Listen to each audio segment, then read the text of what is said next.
Hey everybody, just wanted to take you through my latest build. This is the FRC Foamies Su-37.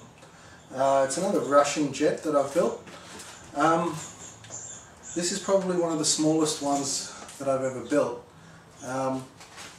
And I've made quite a few modifications along the way as I went as well. Why don't I just first take you on a tour of the plane and then we'll talk more about it.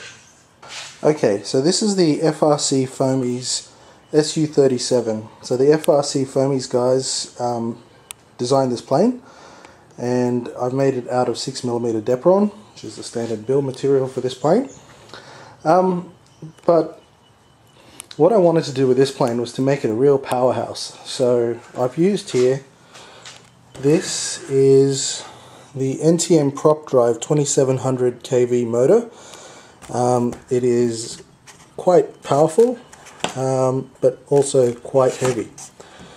So I had to do some design work around that in order to make that work properly. So one of the things you might see straight away is that there's extra carbon reinforcement here in the rudders, for example. This is extra carbon in here. I've also put the standard carbon in the wing. The standard carbon in the wing runs in an A-frame along the leading edges of the wing, and then one across the middle here, across the width of the wings. Also, I've put extra carbon reinforcement in the tail surfaces, in the elevons, and I've also put an extra piece of carbon that runs the length from the tip of the nose right through the length of the vertical former for the fuselage. So there's quite a bit of extra carbon reinforcement. Another thing you might notice right off the bat, it's got a KF4 airfoil, because quite a heavy motor, lots of reinforcement. I want it to be able to do some high-speed maneuvering. So by that KF4 I mean that it's got the standard wing, another plate on top here, and another plate underneath as well. There. Now what I've done with my build is I've run the KF2, the top airfoil, the top part of that, all the way to the front, including along the canard here as well. Now the intention there is to make flight a little smoother. Some of the other guys on the forums have already done that, and it's worked quite well for them, so I wanted to do the same. Then I've beveled the front leading edge, and also beveled the bottom of the leading edge as well, all around. And it's a slightly steeper bevel on the bottom than it is on the top. I've also beveled the trailing edges of all the surfaces, so even the rudders, the leading and trailing edges are beveled, just to, once again, to provide a bit of a smoother finish. Now a big concern with a heavy motor like this, having the heavy motor there, was how is it going to balance out? How does it affect the center of gravity? So what I did was, the standard design comes with a single hatch, and this is where all your electronics and traditionally your battery as well would go. I've put all my electronics in here. So this here is the electronic speed controller, this is a receiver, radio receiver, and in here is a BEC. We'll get more details on that in a minute. But because the motor is so heavy in the back, I needed to put the battery further forward. So what I did was put in a second hatch, so the actual cockpit opens up as well, and in here is where I've got my battery. And as you can see, I don't have to put my battery all the way forward, but right where it is there, with a 2.2 nanotech battery, it balances out right on the center of gravity, so it works out quite well. I've also got 6 servos on this, so I've got controls for, in standard mode, it'll be elevons only, so these are ailerons and elevator. Elevons working in normal mode. It also has rudders in the normal mode as well. So that's 4 servos right there. But I've also got on a flap, on a switch, I've also got the ailerons.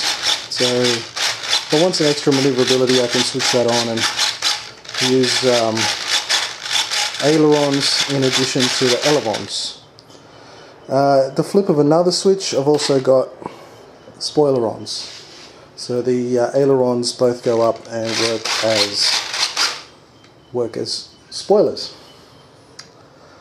So that's pretty much what I've done with this plane. I've designed it for speed. I've designed it to be heavy duty. It is a very small plane, so not a whole lot of wing loading, and it's got quite a bit of weight for, you know, the size of it. I measured it, and it weighs in at about 805 grams, which is about just over 28 ounces. So it is on the heavy side. But yeah, to try and get that center of gravity right, I had to move the servos quite far forward. So you can see the rudder servos are all the way out here in front. And then we have the control rod that goes all the way back to the rudders. Don't know how that will work out in practice. Hopefully it will be okay. We'll see how we go. The other 2 servos, again, are as far forward as I could make them, once again, just to try to get that center of gravity just right. I've even, you know, beveled the leading edges on the intakes there as well. We'll just see how it goes. I'm hoping it's a smooth flyer. I've heard really great reports from pilots who've built this and flown it. So I'm hoping, you know, to be able to replicate that and get some really good results. The paint scheme, I've painted on using an airbrush. Then I had to touch it up with just a regular paintbrush. Didn't come out the best this time, but it'll be alright. I think it still looks good, and it should look good in the air as well. Nice big air scoops here to keep the cooling, to keep all the components cool. Obviously, running a heavy duty system like this, you need a lot of cooling. So that's a NTM prop drive, 2700K motor there. This is a Trust 55 amp ESC. I've just removed the top covering, the covering that it comes with normally. There's also a BEC in here, as I mentioned earlier. This is just to provide the extra amperage you need to run 6 servos. So hopefully that should work out okay. Never had any problems with it in the past. So yeah, so one thing I've started doing is using the FreeSky receiver, which is this here. This is the non-telemetry receiver from FreeSky. Now it does have diversity, so it has 2 antennas, and the antennas should be mounted at 90 degrees. So one thing I've started doing as standard is putting in these antenna pipes so that the antennas remain at 90 degrees at all times and therefore get the best possible signal. So that's the plane. This is my first build of an FRC Foamies plane, and I must say I'm very impressed with the plans. It is a beautiful looking plane. It's one of my favorites so far. Hopefully it flies just as well also. But in terms of build, it was really quite easy. It wasn't difficult at all. FRC Foamies planes, if you haven't built them, don't come with video instructions or photos. They do have some photos on the website, but not a whole lot of instruction with them.